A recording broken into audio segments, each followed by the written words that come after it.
আজ শেয়ার করব পালং শাকের রেসিপি।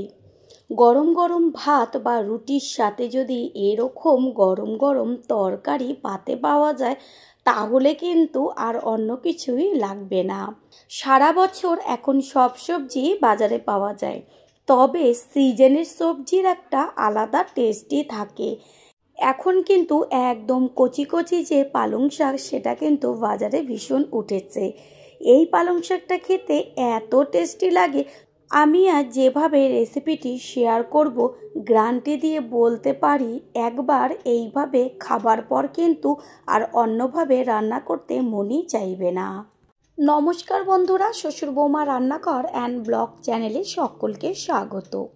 তাহলে রেসিপিটি দেখে নেওয়া যাক।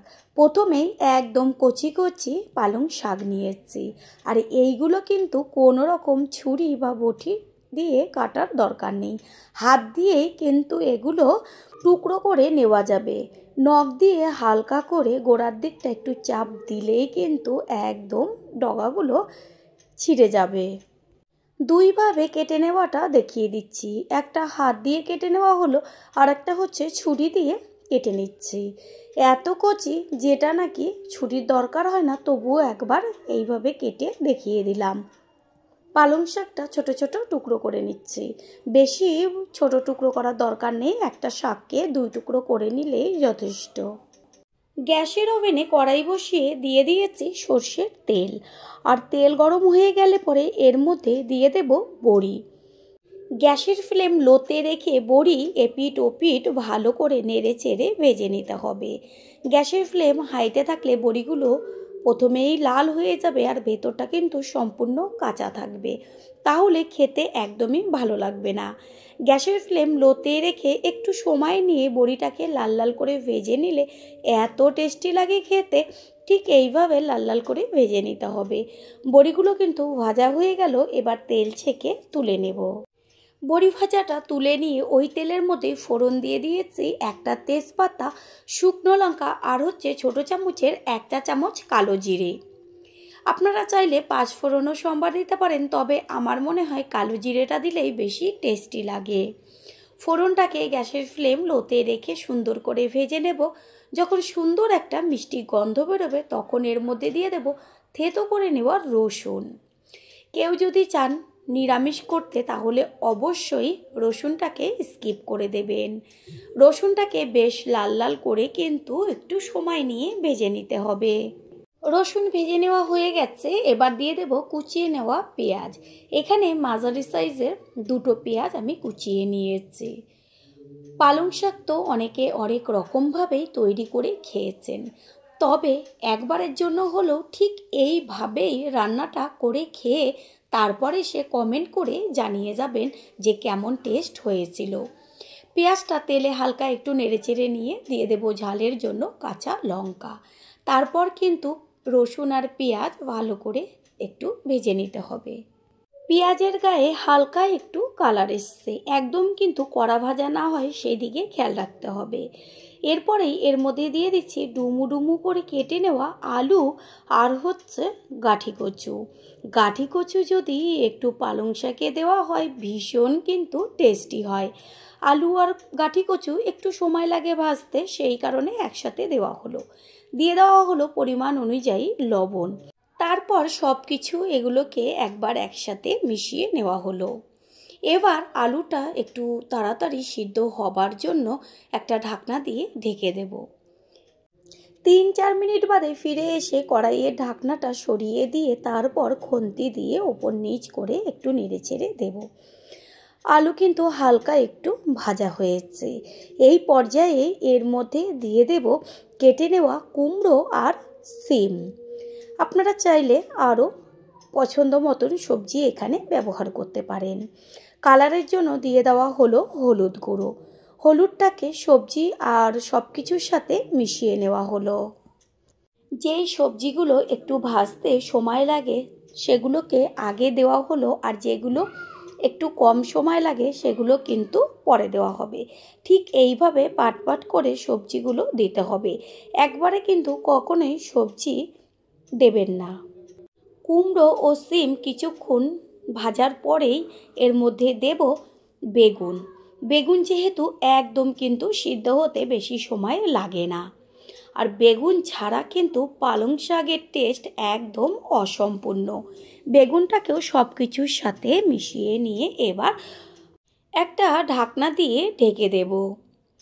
4 থেকে 5 মিনিট বাদে ফিরে এসে কড়াইয়ের ঢাকনাটা সরিয়ে দিয়ে তারপর গ্যাসের ফ্লেমটা হাই করে ওপর নিচ করে নেড়েচেড়ে নেব। ভাজাতেই কিন্তু সবজি সব অর্ধেকের বেশি সিদ্ধ হয়ে যাবে, সেইভাবেই ভাজাটাকে ভাজতে হবে গ্যাসের ফ্লেম লোতে রেখে। এবার এর মধ্যে দিয়ে দেওয়া হলো আদার পেস্ট। তেলের মধ্যে কিন্তু আদাটা আমি ব্যবহার করিনি, এরকম সবজিটা অর্ধেক ভাজা হবে সেই সময়ে কিন্তু আদার পেস্টটা দেওয়া হলো। সব কিছু ভালো করে মিশিয়ে নেব। দেখাই যাচ্ছে আলু কিন্তু খুব সুন্দরভাবে সিদ্ধ হয়ে গেছে। এবার এর মধ্যে দিয়ে দেব যে কেটে রেখেছি পালং শাক, সেই পালং শাক। আর যেহেতু পালং শাক একদম কচি, সেই কারণে কিন্তু হতে বেশি সময় লাগবে না। তাই বারবার বলছি, সবজিটা ভাজার সময় কিন্তু অর্ধেকের বেশি যেন সিদ্ধ হয়ে যায় সেই দিকটা খেয়াল রাখবেন।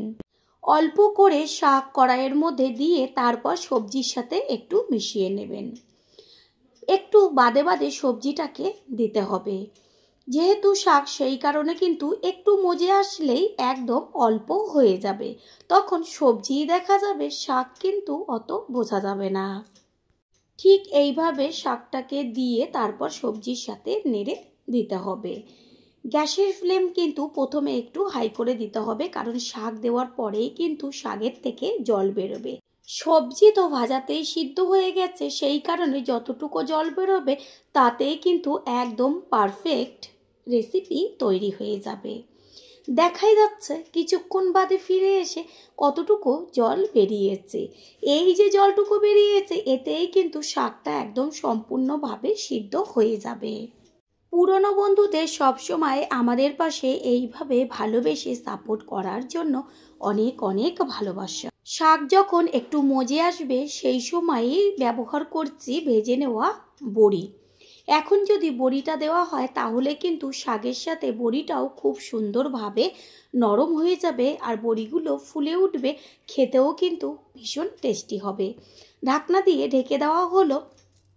কিছুক্ষণ বাদে ফিরে এসে ঢাকনাটা সরিয়ে দিয়ে দেখিয়ে দিচ্ছি যে প্রথমে যখন শাকটা দেওয়া হলো তখন কিন্তু কতবারে কড়াইতে শাকটা দেওয়া হলো, আর এখন সম্পূর্ণ শাকটা মজে গিয়ে কতটুকু হয়ে গেছে, শুধু কিন্তু সবজিগুলোই দেখা যাচ্ছে।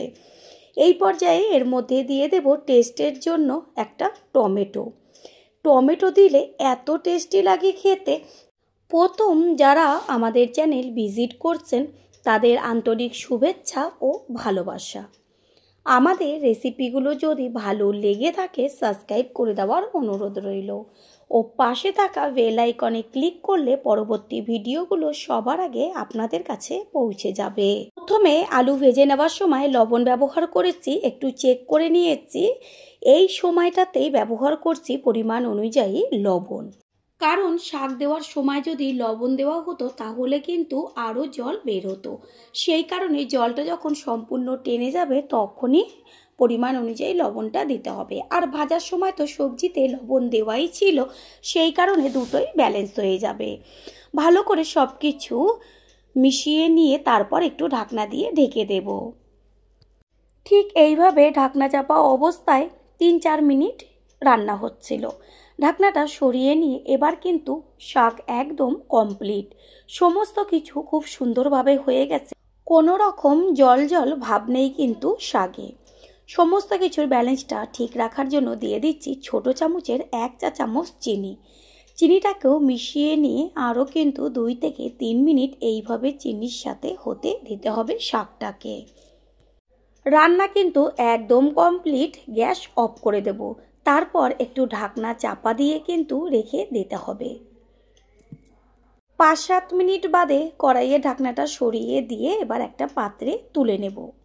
তৈরি হয়ে গেল আজকের পালং শাকের রেসিপি। আশা করি রেসিপিটি ভালো লাগলো, আর যদি ভালো লেগে থাকে একটা লাইক, কমেন্ট, পারলে একটা শেয়ার করে অবশ্যই জানাবেন। আপনাদের দেওয়া একটা লাইক ও একটা শেয়ার ও লাইকের পাশে থাকা হাইপ চিহ্নটা কিন্তু আমাদের কাছে অনেক অনেক গুরুত্বপূর্ণ। তাই প্লিজ কেউ লাইক, শেয়ার ও হাইপ করতে একদমই ভুলবেন না। All friend, thanks for watching my video.